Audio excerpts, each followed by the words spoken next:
So how'd you get your start in the business? I got my start in the business. A friend of mine had a family friend who turned out to be the lighting consultant for Norman Lear and all of his shows. So he was the lighting consultant for 7 or 8 shows that were on at one time. And he introduced me to the guy. I told him that I went to Loyola Marymount and I was just about to graduate and I'd sure like to come talk to him. I graduated in May of 1977, and in August of 77, he called me and said, come on down. Oh, that's really great. So wow. I was a lighting guy working on the crew, doing midnight rigs, Yeah. trying to get the shows hung and set up. We had stages that had fly pipes, so all the pipes could come into the deck. Oh, okay. And there were 2 shows a week on these stages, so we had to turn them quick. So these stages were working 24 hours a day. And I started at 12 o'clock at night, and one of the very first things that happened to me was he said, okay, I need you to show up at 12:01 at stage 6 at Metro Media Studios, which doesn't exist anymore. So I showed up at 12:01, I walk in the big big door and go up to this guy who's sitting at this panel thing, and I say, can you tell me where the lighting guy is, where the lighting department is? It was the board man. Oh. So I've been in the business 30 seconds and I've already embarrassed myself after you're already 4 years of college. Very much shown that you're the new guy. Right there. Yeah. So anyway, when the guy hired me, it was kind of funny. It was a completely different time back then. The place was hopping. I mean, stages are working 24 hours a day all over town. So there was a lot of suits doing the writing and all this, but it was kind of like carnies who were coming in doing the labor. The laborers were midnight guys who liked working midnight because they didn't have to deal with people and stuff. The guy who hired me, he said, look, if you come in on time and sober, he said, you're going to be ahead of 80% of the guys out there. So I did. The bar wasn't too high. The bar was low, but it was cool because, I mean, I was that way anyway, and I just wanted to come in, and I had wanted to do sitcoms for my whole life. Okay. I was born and raised a sitcom guy. My family loved sitcoms. I remember watching them and laughing with my parents and my dad, watching, Phil Silvers and McHale's Navy and all the shows from that era. And then I got into, when it turned to the 60s, Get Smart. Yeah. Well, that just hooked me. So I knew that I wanted to get into sitcoms. I guess I was to say, I don't think of it as a sitcom, but yeah, it was obviously a sitcom. Get Smart? Yeah. Oh, man. It's obviously a sitcom. Sorry about that, Chief. Yeah, right. Oh, my God. But it was funny, and that kind of hooked me into it. And so this guy got me into lighting, and I worked a couple of years doing rigs and gaffing and board, and I got an opportunity in 1979 because I was on time and sober, and the guy said, I got to pull Don Morgan off this show, and when I pull him off, you're going to light the show. Okay. And I was like 22. Wow. It was the Jeffersons.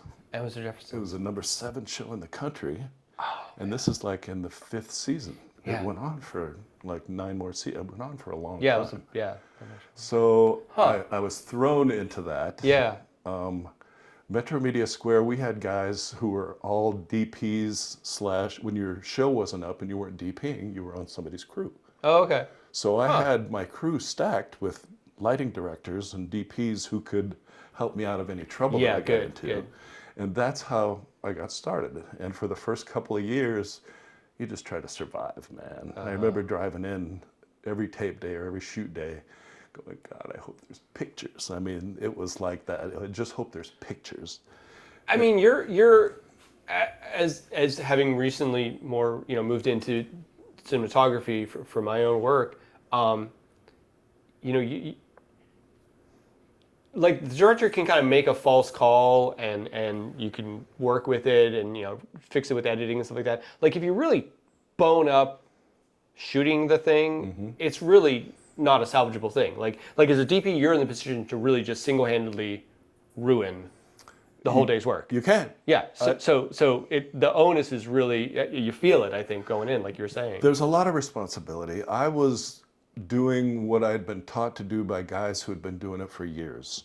So I wasn't inventing anything. I wasn't trying to create anything new. I was just trying to adapt their system to my, show to try to get through it. It isn't until after a couple of years that you figure, okay, I got this down. We can cover the angles, we can cover the cameras, but now it's a seance. Well, what do we do for a seance? How do we make a seance not look like a sitcom? Right. So you start adjusting levels and fills and angles and things like that. Yeah.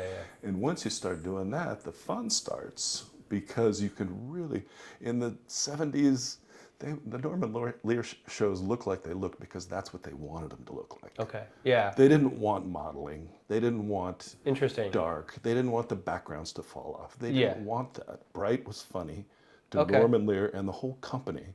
And at the time, all the sitcoms were that way. The Whit Thomas shows, the Norman Lear shows, the Saturday morning shows, they all had a pretty full key Right. kind of look to them. Shot on video, right? All shot on video. Were they shot to tape, or were they? They were shot right to tape on Norelco cameras. Usually the PC-70s is what I started with, and they got, these are tube cameras, so you still have to watch about practical streaming and streaking and stuff. These weren't even chip cameras. Right, yeah, you get the whole, Right. Okay, I remember that from really early on with the... Really early on. Well, that was where I started. So you have to keep mind of the level of your practicals for things, and the video guy can control how tight the beam is and how much that affects it, but still you're part of that whole conversation. Now we work so hard to get digital cameras to streak and do defect if they're so perfect that there's all this technology built in to add the defects and the organicness back into it. It's such a funny thing. And back then the latitude was terrible. Yeah. You had no latitude. I mean, in film, if you miss them by a stop, half a stop, you're probably pretty good. You can definitely pull that. You miss them by a half a stop on a Norelco PC-70, man, he's dark. Oh, interesting. Wow. Really dark. So the latitude was thinner. So if you miss them by a little bit, it looks like more. It looks like a lot. Yeah.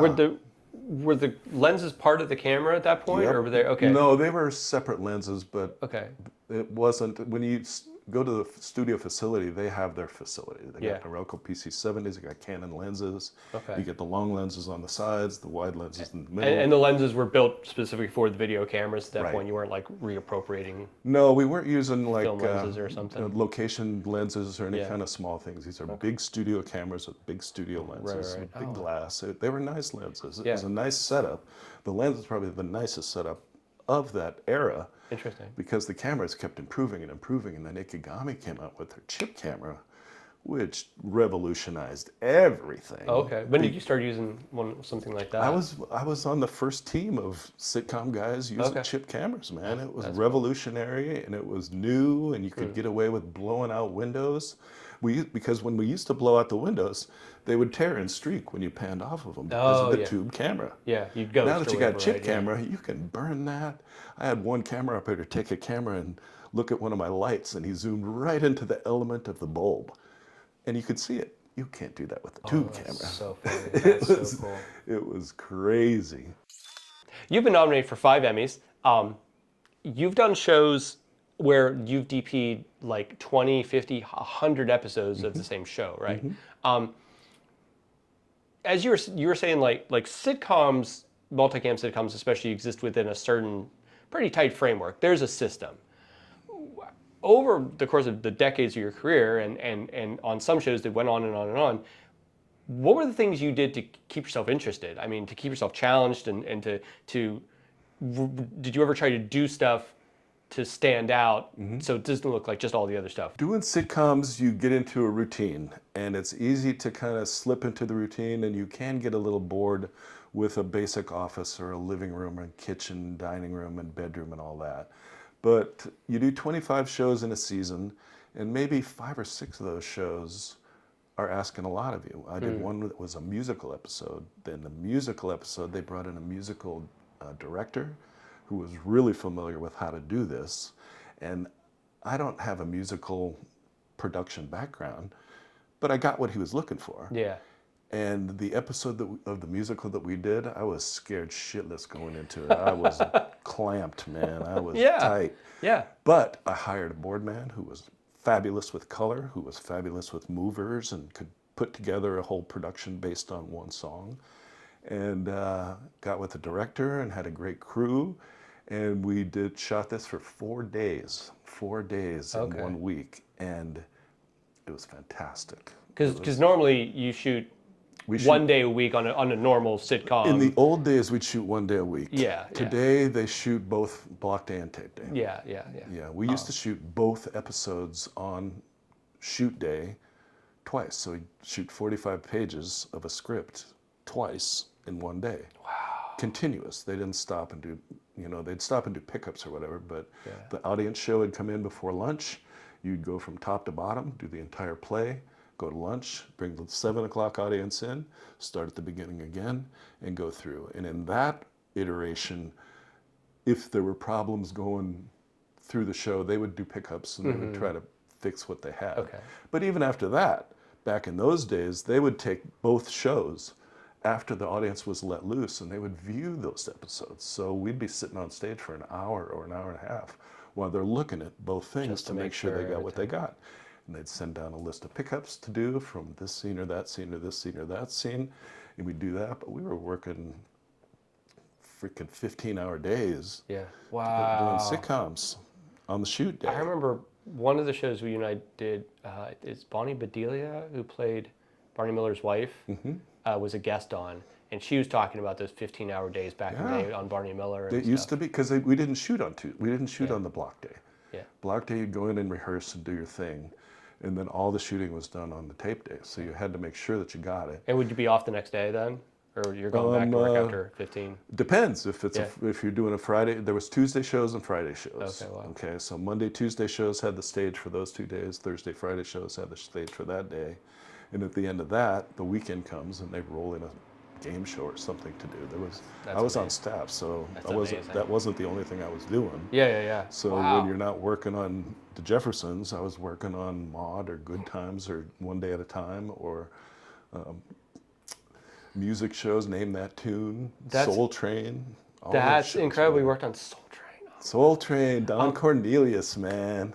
I think we should take a step back and explain multicam to people. Okay. Because not everybody really understands the difference and stuff. Multicam takes place in a proscenium, pretty much, where you have a 3-walled set, and there's a carpet line out front, and all the cameras, 4 cameras, are lined up on that carpet line. The A camera shoots close-ups this direction usually. The X camera on the right shoots close-ups this direction, and then you have a B and a C camera in the middle that are usually for wide shots, establishing shots to get the geography. But the fundamental thing for me about sitcoms is that the 2 wing cameras, those are the close-up cameras. Those are the cameras that are on my cast. My job as a DP is not to light the set.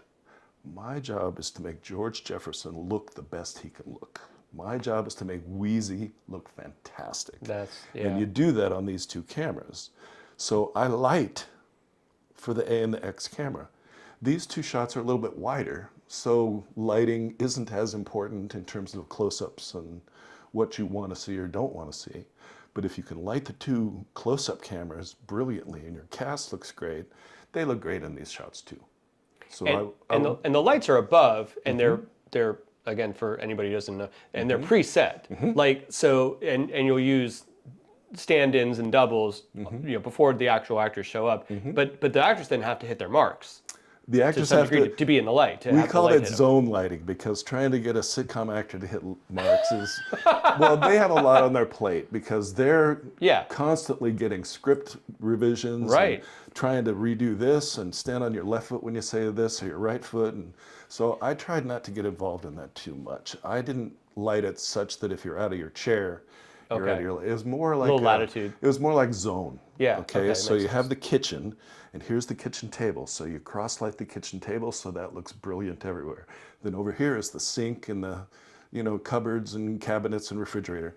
You do that the same thing there, and then all you have to do is get the blend between them, and all of a sudden it works. Okay. But our sets had 40 lights in them.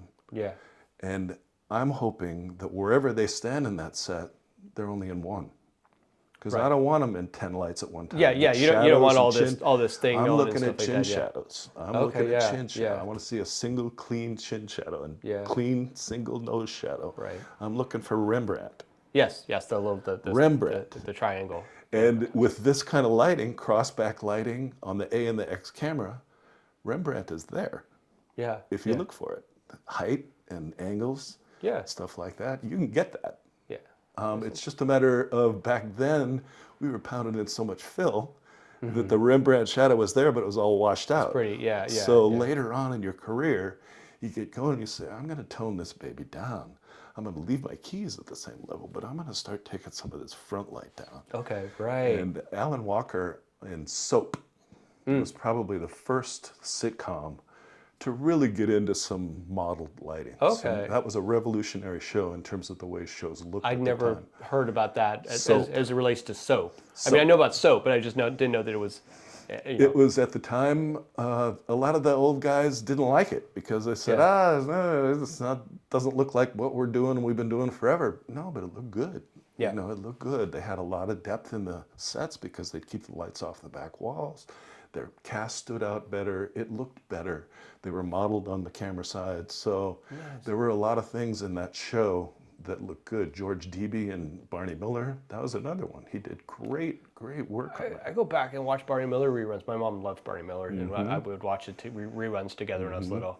And I go back and watch Barney Miller, and Barney Miller looks like, if you compare it to like whatever a modern sitcom, Barney Miller looks like the French Connection compared to, I mean, and it was shot on video. Yeah, that was a video show. George Deeby, man. I thought it was 16 millimeter. No. Was MASH 16 millimeter? MASH was all probably 35, but yeah, that was Okay. definitely a film show. That's incredible. Barney Miller was a 3-camera sitcom, 4-camera sitcom, shot on videotape. George Deeby was a mentor to many of us, me included. He was a guy he was president of the local for a long time. Oh, okay. He was involved in features and movies of the week and commercials, and this is one guy who did everything. Very rare in cinematography. It's this like gritty sitcom. It's so gritty looking. It's such a funny thing. I think this might have been one of the first. So we met on the Reba show.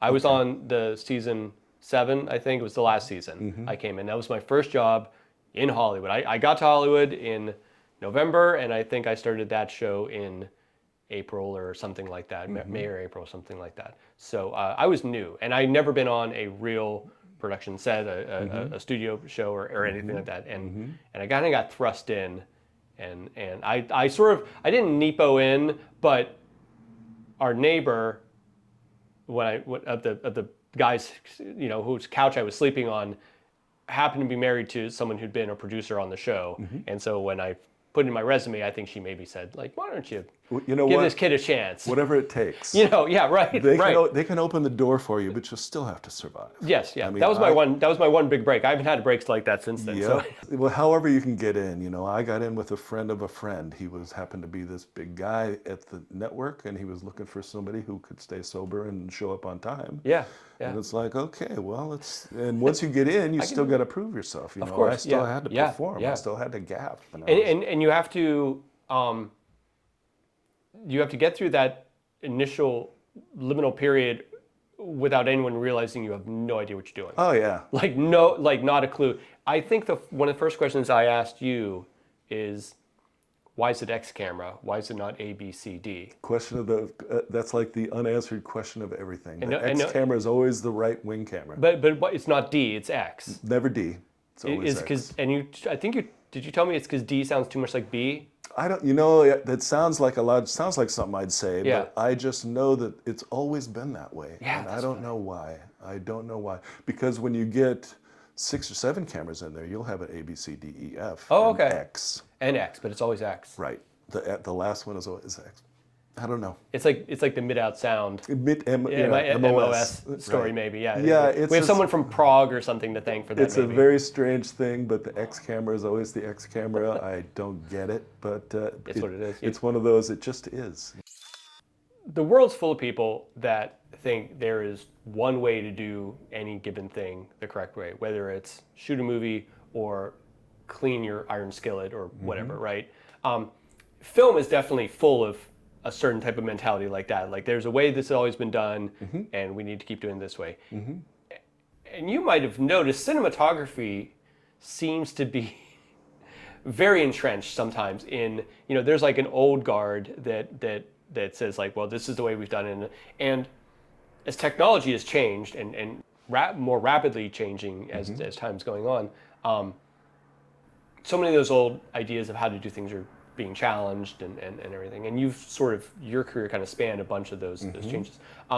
What was the time where you had to go against the way things were commonly done and take a chance and to get the result you wanted?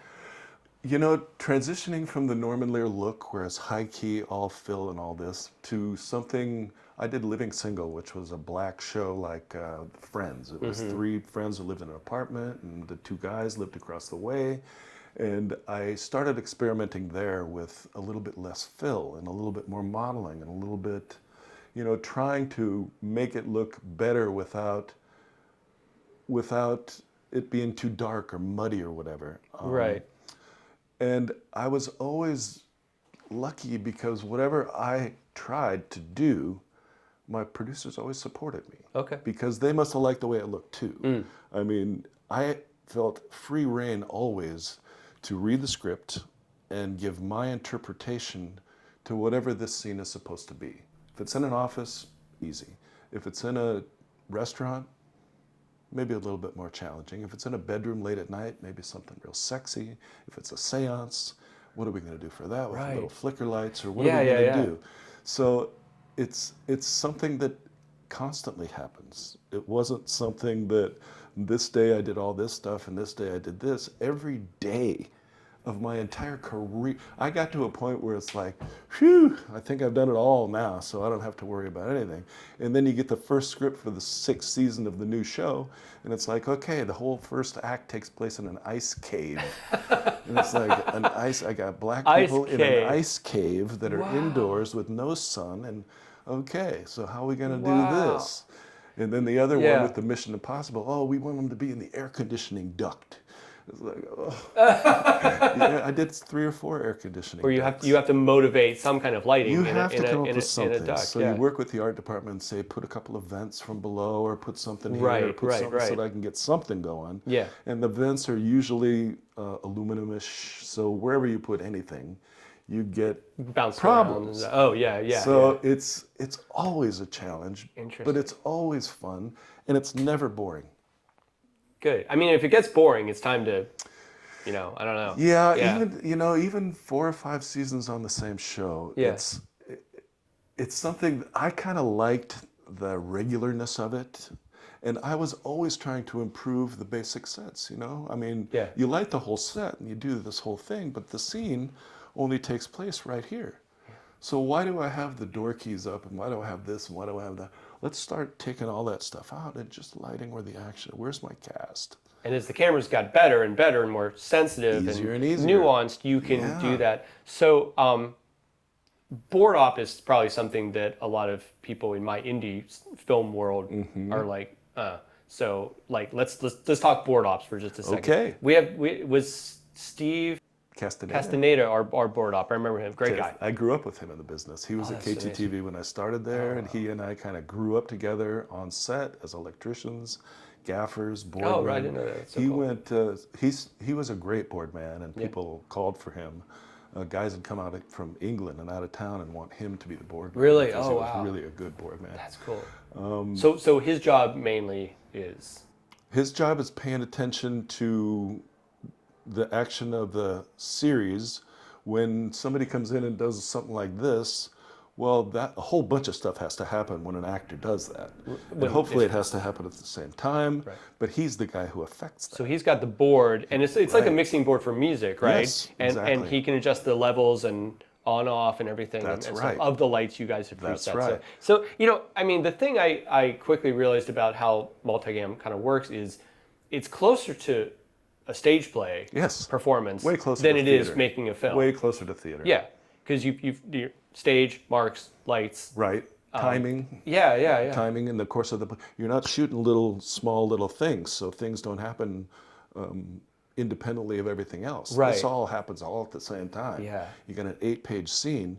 Well, somebody's coming in the door, somebody might turn on a light, might answer a phone, you might do so. I mean, there's a whole bunch of things that could happen within that 8 minutes. And you got to be up on it, and you got to be ready. And it's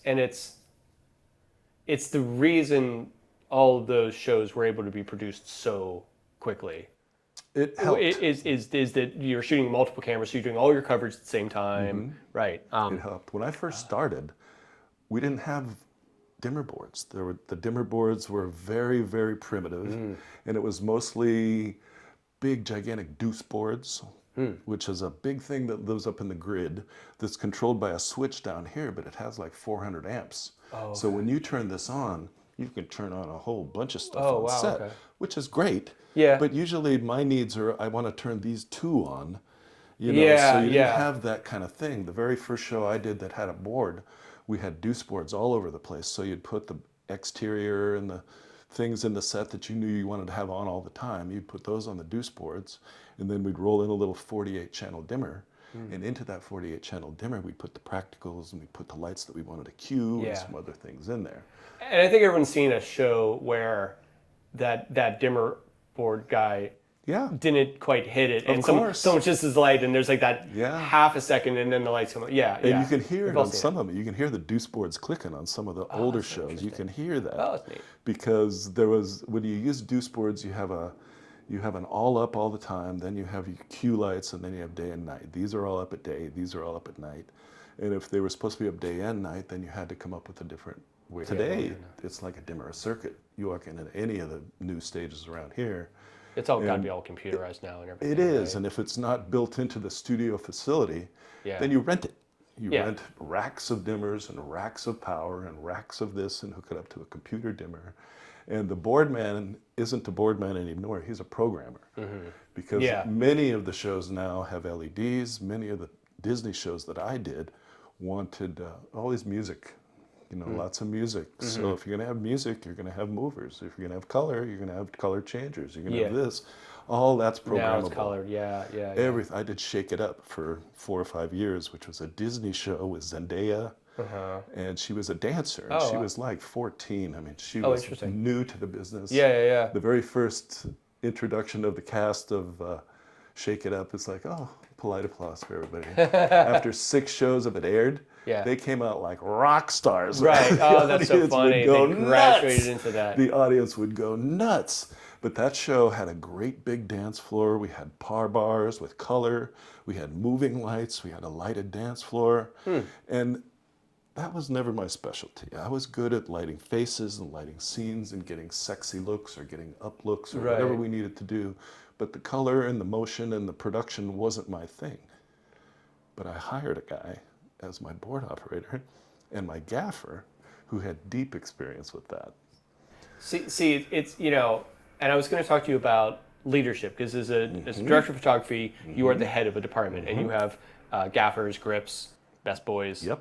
board ops, people like that working under you. Yep. So the thing that I don't think I was ever ready for when I was like, I'm going to be a filmmaker, is that as you merge into positions like being a director or producer or whatever, there's a management quality Definitely. to that job too. It's not just artistic; it's also like personnel and it's managing personalities and different types of whatever. I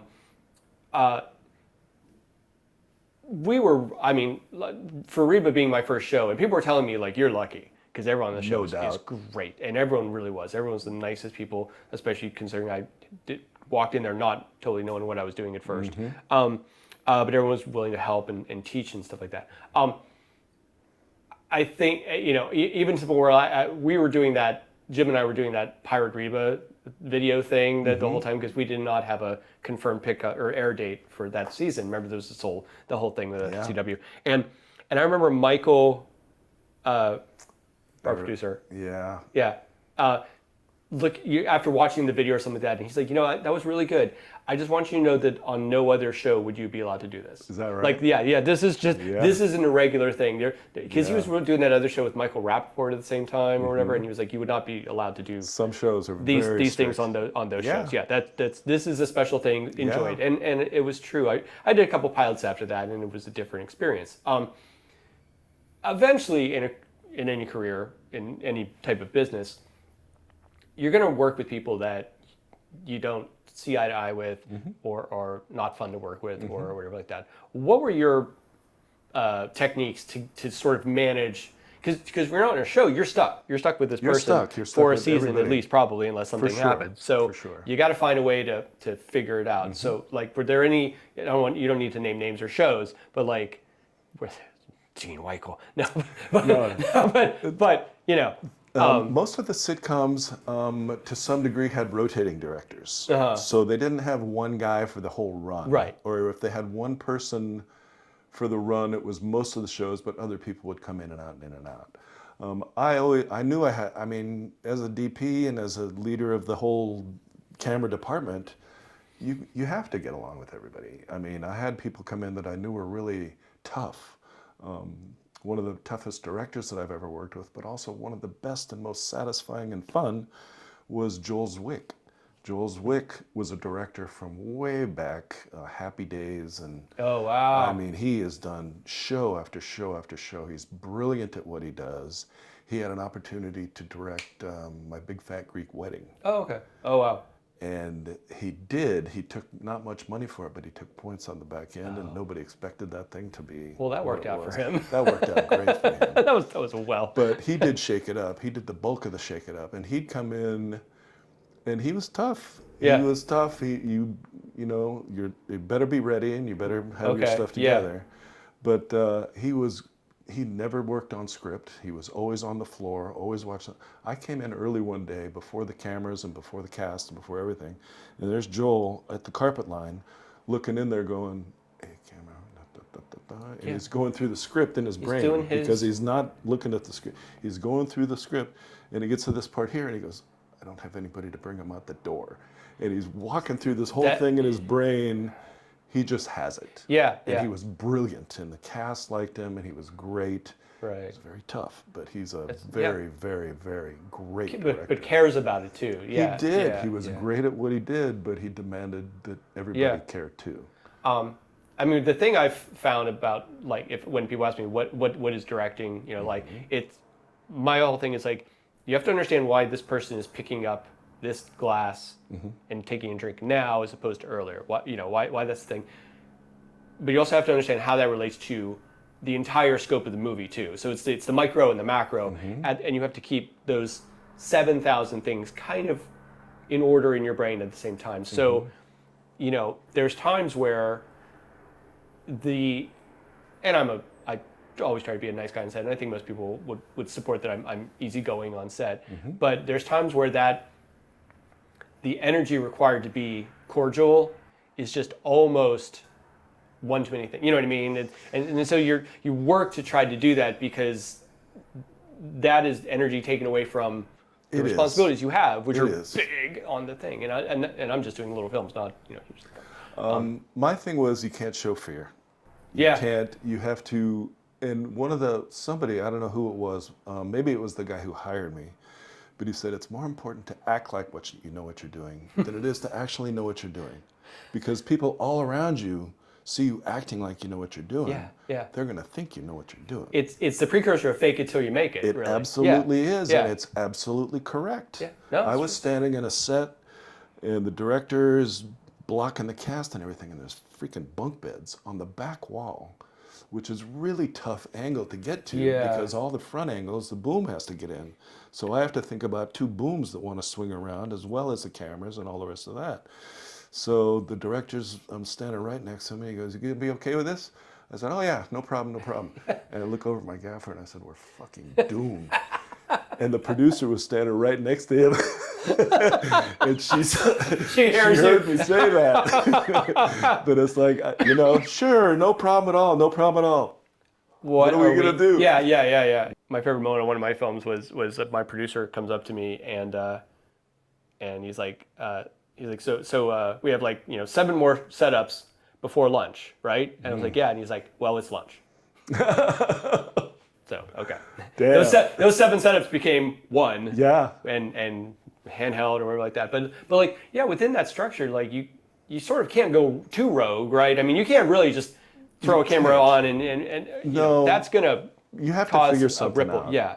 I always tried to hire people with more experience than me.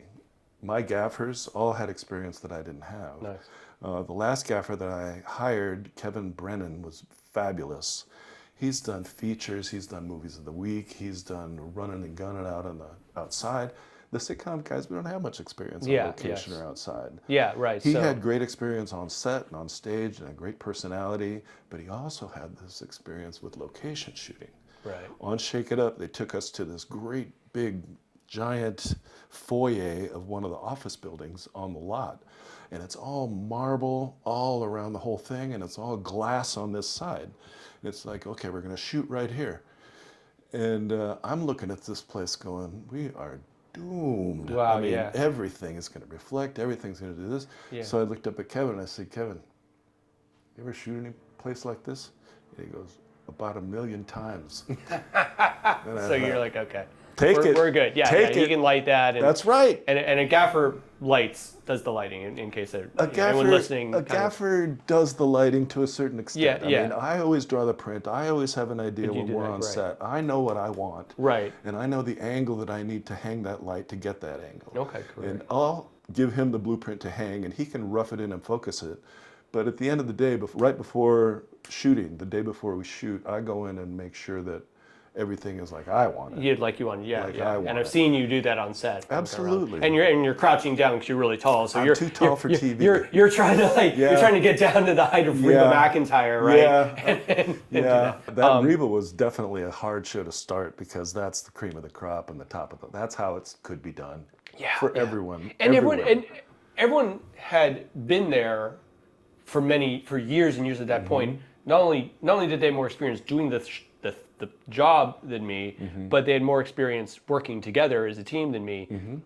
So it just was oil and stuff. I mean, that show was like, you were talking about 15-hour things, days in their earlier career. That show was like a 9-to-5 job. That show was 9 to 5. And I was like, this is like. Yep. Everyone was like, this is the easiest job in the show. Just do not take this for granted. No, I don't. But on Living Single, when I was doing that was another tight group. We had Queen Latifah, and we had the other stars, and we had Yvette Bowser, who's a brilliant, prolific producer who's created a whole bunch of shows over her career. But she's really good. She knows what she wants. She gets in there and she hires a great group of people. And on Living Single, it was a Monday, Tuesday show. So Monday was Monday Night Football. So 5 o'clock, no, we have to be gone. Oh, that was it. The cast is like, no, we got to go watch football. That's funny. It's like a hard out. It was a hard out. I mean, we couldn't go past the football thing. That's funny. So we had that show down to where our Mondays were like 8 to 1. Yeah. 8 to 1. We didn't shoot anything.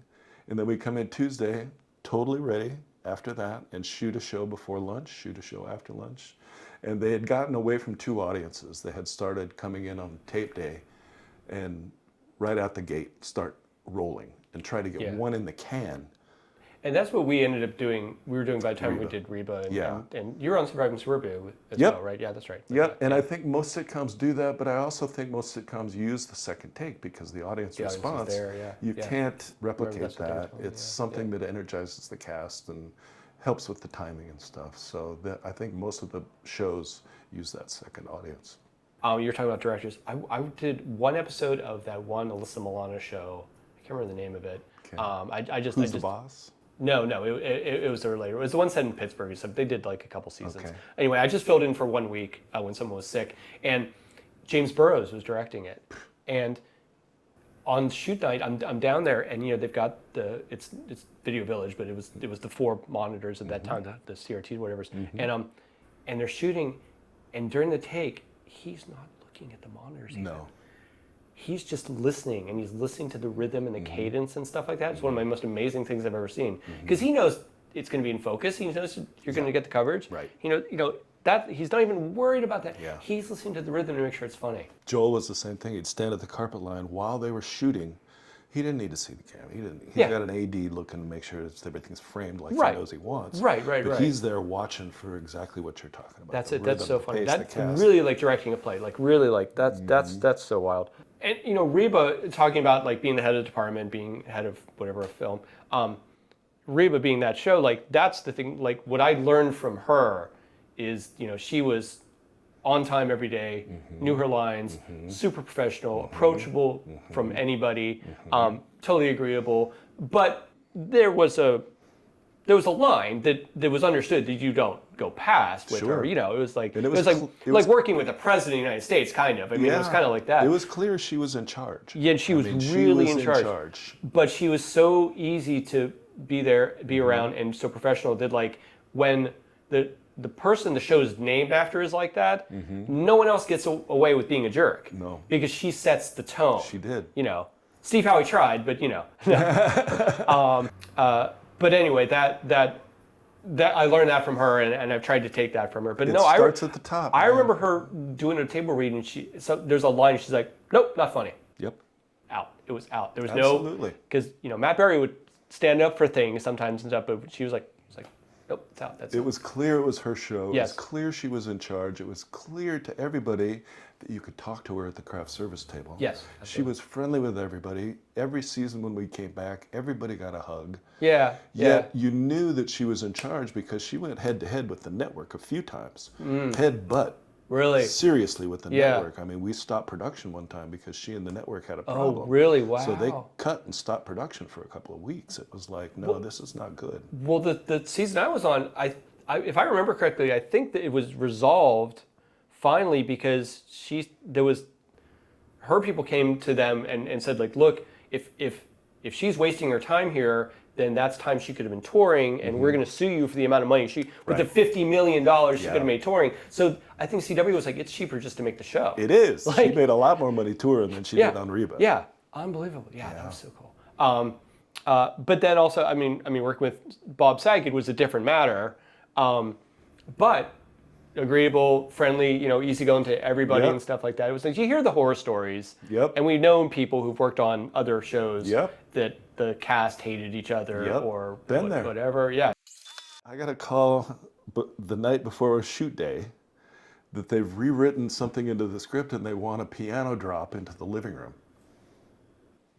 It's like, oh. I was going to ask you. I was gonna telling be you, tough, there was going to be a man. question. It was like, what's the nuttiest thing a director, producer, lead actor, whatever, has come to you out of the blue with? Like, hey, by the way. The nuttiest thing was they wanted to be able to see shooting stars on a psych. I said, I can come up with some sort of moving little tracer, something, but post, Yeah. Post. Yeah, that's what that's But for. that was yeah. really expensive back then. Back then, yeah, I'll So, but that's what they ended up doing. I was like, oh, you want to see shooting stars on a flat backdrop? It's hard to. I mean, I'm 50. I've been doing this now for 20 years. I'm just coming up on my 20-year anniversary of moving out here. So it's been like 19 years, say, since I did Reba, and it's hard to explain. Reba, the backdrop was painted. It was. And by the time I was done in sitcoms after a couple of years, they were doing the whole laser printed, trans light Very type cool stuff. things and stuff like Yep. that. But Reba, it was still it was a gigantic piece of canvas that was painted by people to look like a neighborhood street that you'd see when she'd open the back door or the front door, and you'd see kind of out of focus about. But when you walked up to it, it looked like an impressionist painting. Yep. And it worked. It did work. I mean. There's sort of an altered reality to a sitcom anyway, right? I mean, it's For a sure. little bit whatever. But like, and I remember reading just a few years ago, like one of the studios sold or got rid of like a bunch of those to, just clearing Canvas space drops, and stuff like that. they don't use them anymore. And they really. probably don't hold up on HD anymore now. It would be my It depends. guess. It depends on It's how harder. close it's got to be to Yeah. the window. Now I helped design a couple of drops where they'd show me a photo and they say, we want to make a drop out of this. Yeah. Well, you could take it down to the drop place in Culver City, and they had these giant ink printers that were as big as the ceiling, and they'd go like this, and they would make a 50-foot drop. Wow. So you got to choose your picture. That's really neat. But not only could you choose your picture, you could choose the degree of out of focus that you wanted to have it. Yes. Because the problem with those is that whenever you open the door, it's sharp focus painting Right. of a house. Yes. Well, now you can say, pull that focus towards me a little bit, and you get it a little blurry, and the people are going, you want to print this? And I'm like, yeah, that's perfect. It looks crazy, It but looks like it it's should. like when you see matte paintings that were Right. done for Star Wars and stuff like that. They are out of focus because you're looking at that aerial perspective thing and all that. Yeah. And the camera wouldn't be able to focus on what's across the street through the door. Right, it would be if someone's standing naturally there. out of focus. Yeah, it would be So out of focus. It would be out of focus. So, but if it's sharp, your person is standing in the doorway, the plants are in focus, the guy's in focus, the drop is in focus. That's typical sitcom. It's just typical sitcom. What like T-stop do you shoot sitcoms at usually? I tried to stay around a 2.8 Oh, okay. f-stop. Really? 2.8 f-stop. That's the pretty. cameras were pretty fast. That's pretty wide. It is pretty wide. It was easier on the older cameras. On the newer cameras, especially the newer cameras that we have today with the bigger chips and stuff, 2.8 doesn't provide enough latitude. I was going to say the depth of field must The be depth really of field shallow. is terrible on a 2.8 Yeah, with the yeah. newer cameras. So Okay. I try to bump it up to So a 4. it was different in the old days and stuff. That's what we're shooting on. We're shooting on T4 at the moment. When you started, cinematography was a very elite field. When you got into cinematography, there weren't that many guys doing it because it was mostly guys as well. Technology's allowed for the democratization Definitely. of this industry, all from top to bottom. Definitely. There's not 70 films being made per year. There's 700,000 movies being made, Sure. whatever, But the technology has made it possible for someone like me to do what I do, because I wouldn't be able to afford to shoot on film, first of all. Of course. And the cameras get better and better and better. Like the benefit of that is like anyone can make a movie, and the challenge of that is anyone can make a movie. Right. So It's very competitive. for distribution, it stopped being a seller's market and it's become a buyer's market because there's a glut of, people trying to get your movie put out and stuff like that. So the value has gone down basically. There's a lot of talk about Hollywood right now, the industry and everything like that. You doing this for the decades you've been doing this like that. Like, what's your take on it? Is this just an adjustment to a new whatever? Did Hollywood not adapt fast enough? Give me your thoughts. My whole world has been sitcoms. Since I got into it, that was always my passion. When I watched TV, I liked films and feature films and 1-hour dramas and all the rest of this, but I loved sitcoms, and I've always liked the passion and the amount of time that it takes to create them and the fact that you don't have to travel to do it. Sitcoms, I think, have a better future here, although when I was a kid and when I was a teen and when I lived at home with my family, every weeknight we would spend in front of the TV watching a network sitcom or show or variety show or something like that. That's over. Yeah. Well, with that being over is the whole nature of the multi-camera sitcom, because they're not very popular right now, in that I don't know any family who gathers around the TV to watch a sitcom. They don't watch MASH. There is no MASH anymore. Yeah. There's a couple of shows on that are good, that get a good audience, but I don't see a sitcom comeback unless people start doing what they did before. And I think that those days are over. I think the gathering, in their own room, there's too many. I have a 6-year-old grandson and 2 9-year-olds and a 13-year-old granddaughters, and they all have pads or tablets of some sort. And the little 6-year-old guy, he's on this YouTube thing with the guys that do challenging stuff. And, the YouTube is a little dangerous, but they keep him watching stuff that's good for him. But he doesn't watch any TV. Yeah. My kids watched Full House. My kids watched all that Saturday morning. Peter, wasn't Peter Wright? Peter something or other. Pete and Pete, or? Peter Engel. Okay. All the Peter Engel shows. Oh, Saved okay. by the Bell. And Kicking It and other shows. Whatever. Like that. Yeah. They all watched those. They watched those together. They watched them on Saturday morning. Yeah. That's over. Yeah, my nieces watched Friends. They watched Hannah Montana or whatever like that. But like, that is true. Like, you used to go over to your friend's house after school and watch stuff. You know? That experience has changed. Like, the TV as the locus of the family unit is absolutely, I think you're right. It is, and I think that bodes poorly for the sitcoms just as a genre. Yeah. I think that it got to a point where the sitcoms really got cheap and tawdry and with inferences and sexual jokes, and it just went a little bit far for a lot of the people in the country, and I just think that people don't watch them that much anymore, and I don't think that's good. Feature films, the fact that you can take a whole crew to Bulgaria and shoot that whole movie there because you don't have to pay for pension and health and welfare and all the rest of that, that's killing this country. That's killing us here, because they can take all the keys to another country. And the democratization of this whole medium has resulted in good workers everywhere now. Yeah. You can go to Paris and find a crew. You can go to New York and find a crew. You can go to New Mexico and find a crew. You can go and find people who are familiar with the ways of how to do this. What you can't find is the support, props, and that was always our thing here. Yeah, you need an 18th century chandelier. Well, we got one. Somebody's got one around here. Yeah. But you might not find that in Taos or Atlanta or That whatever. But it's an interesting time for the business, man. I got out 3 years ago, right before all this crisis, and I got out after the strikes and after the pandemic. But I have so many colleagues and so many friends and so many people who are on the track up. You start as a cable puller, then you're doing this, now you're a camera operator, your first AC and all the rest of that. Climbing up the ladder. I saw a bunch of them, a bunch of really good guys. Well, those guys are in their 40s and 50s now, and there's not as much work. Right.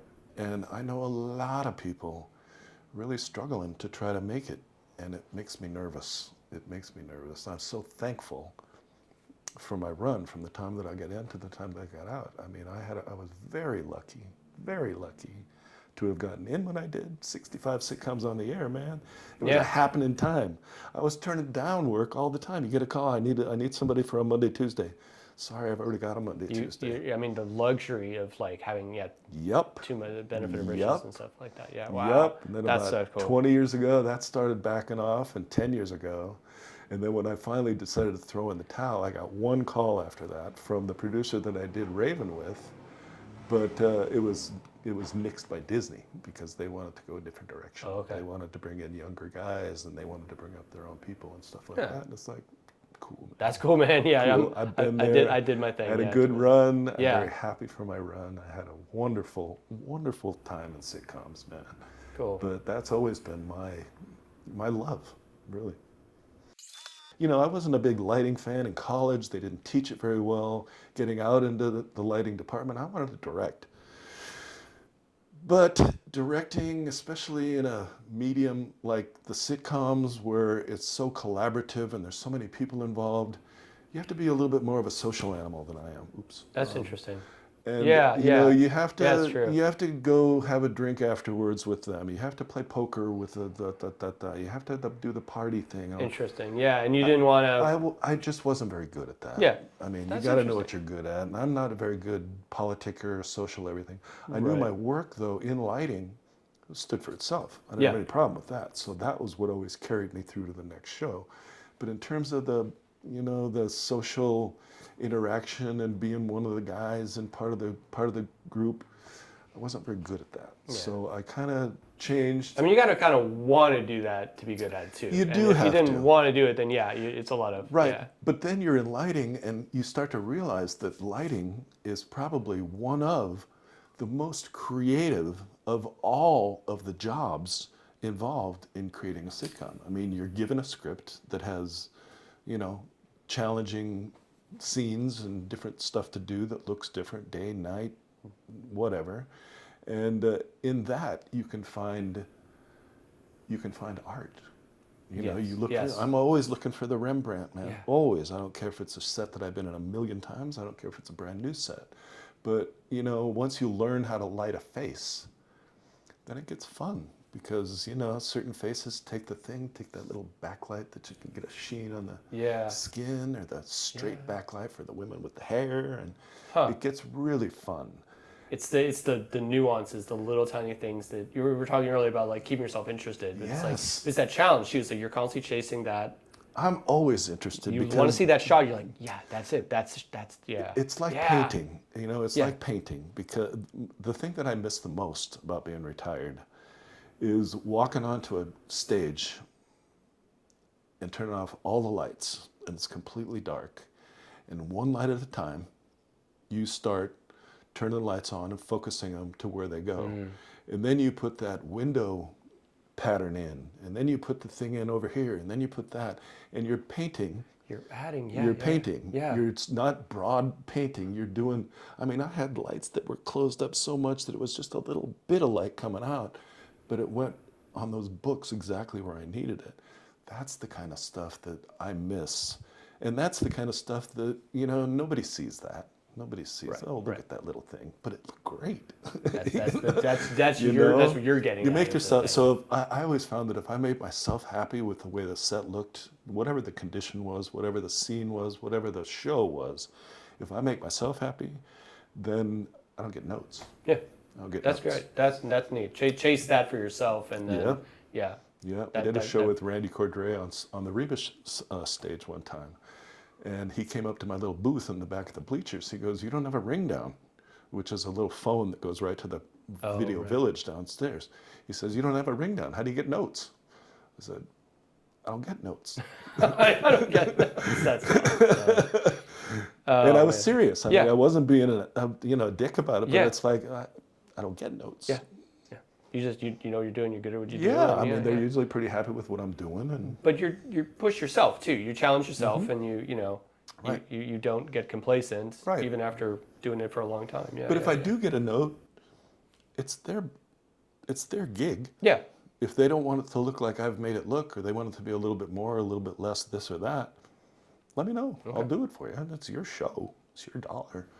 So I was always, I'm ready to do whatever you want, but first let me give you an idea of what I think you want.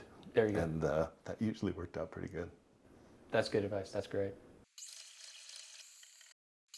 I think one of the challenges of being like a freelancer or a work for hire or whatever like that is it's hard to delineate work versus time off. What's your advice to now you had based kind of a punch in, punch out type of creative job, but what's your advice to like anyone working in the industry or any of the arts about like work-life balance? Like what have you as you've gotten older and more experienced, what's your take on that? I've seen guys that don't have a balance, and the guys who are focused only on their art and only on their thing and want to be on set all day and want to be on stage all day, and that's wonderful. But then when you retire or you're on hiatus, you got nothing to do. I've been in this business since the get-go for my career, and I've always had June off, and I've always had a few months where it was slower and things were happening. So I developed a lot of outside interests. I got biking, and my friend had a boat, and we'd go to Havasu all the time, and we just had other interests. So I think it's very important to keep your home life equal to or greater than your stage life. I mean, because pretty soon that stage life is going to go away. And then you got to be ready. My dad retired from Vaughn's. He worked at Vaughn's for 55 years or something, but he didn't have any outside hobbies. He worked 5.5 days a week. He didn't really, and when he retired, he was bored shitless. Well, I saw that, and I thought, oh, that happened to me. So my wife and I have bikes, and we travel, and we're actually taking our bikes to Coeur d'Alene in August to ride some of the trails that are up there. I think it's really important to keep both active and both alive, and not dedicate your life fully to really either one, because you still have to have a career and you have to be good at it and you have to get along with people, and that's going to consume most of your days every week. Yeah. So it's important to keep that going. But the home thing, whatever you got at home, I mean, I knew people who just did not want to go home. My crew, when I'd come in on Monday, Tuesday, Wednesday, which was our setup days, they knew that the only thing I wanted to do, pretty much, was go home. Okay? That we'd come in, they'd light the set, they'd get it all up. I'd come in and look at it. Yeah, okay. I'd give them a few notes and give it to them. And say, see ya. Bye. See you later. You're out of there. That's but awesome. they knew. But then when the tape day comes, you're in the hot seat. It's your gig, and if you're not ready, they're going to come at you. So I always made sure that I was ready, but That was the whole thing with me, is all I want to do is go home, man. I got great stuff happening at home. I got grandbabies. I got other things happening. I had 2 kids. Yeah. So that was, it's what I did. It wasn't who I was, I loved my job. I loved what I did. I loved the art of it more than anything. And that's what I miss most about it, because painters, they paint and then they stop painting, or they may not stop painting, but they paint till the end of you do what I did. Like, I created a scene in A Different World one time, which was this huge backdrop. It was Hurricane Week on NBC. So all the shows on that Thursday night had hurricanes. Oh, wow. So we had to create a hurricane. And I created this sunset drop with licos and color and pinks and purples and gorgeous, gorgeous. And we shot the show and did the thing. And then after the show wraps and everything, I'm back there watching. And there's all the guys in there on ladders taking all that shit down. And it's over, man. Yeah. All that time that you spent creating those images and that beautiful picture, it's gone. And it'll never be there again. gone, never Yeah, to be seen again. And- It's and on, You're, the you're recording video. it. Yeah, that's for It's the there purposes as of that. it's there as BG for all the scenes and stuff. And Right, it was right, right. beautiful in that. Yeah. But it's just like heartbreaking. You see all those guys out there taking down your thing that you spent all week creating. It was something. It was something.